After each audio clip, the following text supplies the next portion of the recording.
لا حول ولا قوة إلا بالله العلي العظيم. أعوذ بالله من الشيطان اللعين الرجيم. بسم الله الرحمن الرحيم. الحمد لله رب العالمين، والصلاة والسلام على أشرف الأنبياء والمرسلين وخاتم النبيين سیدنا و نبینا و شفیعنا طبیب نفوسنا و حبیب قلوبنا و مولانا ابی القاسم محمد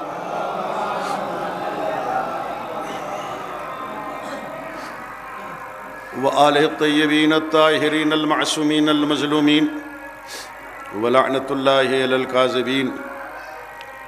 اما بعد فقد قال اللہ تبارک و تعالی فی القرآن الحکیم. بسم اللہ الرحمن الرحیم. قل لا اسألکم علیہ اجرا الا المودۃ فی القربى. صلوات بر محمد و آل محمد.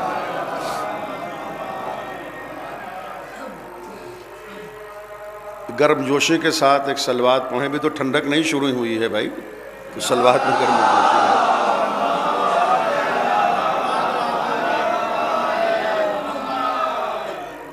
نہایت ہی محترم سامعین اور واجب الاحترام مومنین، قرآن مجید کی نہایت ہی مشہور اور معروف، محترم اور مقدس اور ناقابل فراموش آیت کی تلاوت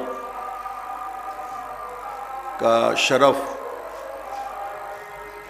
اور ثواب حاصل کرتے ہوئے آپ کی سماعتوں کے حوالے اس آیت کو کرتے ہوئے یہ اطمینان محسوس کر رہا ہوں کہ نہایت ہی ذمہ دار لوگ تشریف فرما ہیں، جن کے سامنے کسی بات کی بہت تفصیلی وضاحت کی ضرورت نہیں ہے. قل لا اسألکم علیہ اجرا الا المودۃ فی القربى. اللہ کہہ رہا ہے اپنے رسول سے، آخری رسول سے، حبیب خدا سے، رحمت للعالمین سے، کہ تم امت سے یہ کہو کہ مجھے جو رسالت کا اجر ہے اس سلسلے میں کوئی صلہ نہیں چاہیے، بس یہ کہ قربا سے تم محبت کرو. تمام نبیوں نے، تمام رسولوں نے توحید پہنچانے میں اور اللہ کا دین اللہ کے بندوں تک پہنچانے میں محنتیں کیں، مشقتیں اٹھائیں، چاہے وہ جناب آدم ہوں یا جناب نوح ہوں یا جناب یعقوب ہوں. مگر کسی نبی نے اپنی رسالت کا اجر اپنی امت سے نہیں مانگا. خود جناب آدم 1000 برس تک زندہ رہے، وہ بڑی محنتیں اٹھائیں. اس زمانے میں پاپولیشن نہیں تھی، مگر جتنے بھی تھے بڑی زحمتیں اٹھائیں. جناب آدم نے تو جنت سے ہندوستان آنے پر، ہندوستانی میں تو آئے تھے نا، جناب آدم کوہ سرندیب پائے تھے، تو اس وقت تو ہندوستان ہی تھا نا پورا، نہ کوئی بر صغیر، نہ کوئی ایشیا، کوئی اس طرح کوئی تصور نہیں تھا. تو شجر ممنوعہ کا دانہ کھانے کی پاداش میں جناب آدم یہیں اتارے گئے. وہ دانہ جس کے لیے ممانعت تھی ان لفظوں میں جناب آدم کو کہ وَيَا آدَمُ اسْكُنْ أَنْتَ وَزَوْجُكَ الْجَنَّةَ فَكُلَا مِنْ حَيْثُ شِئْتُمَا وَلَا تَقْرَبَا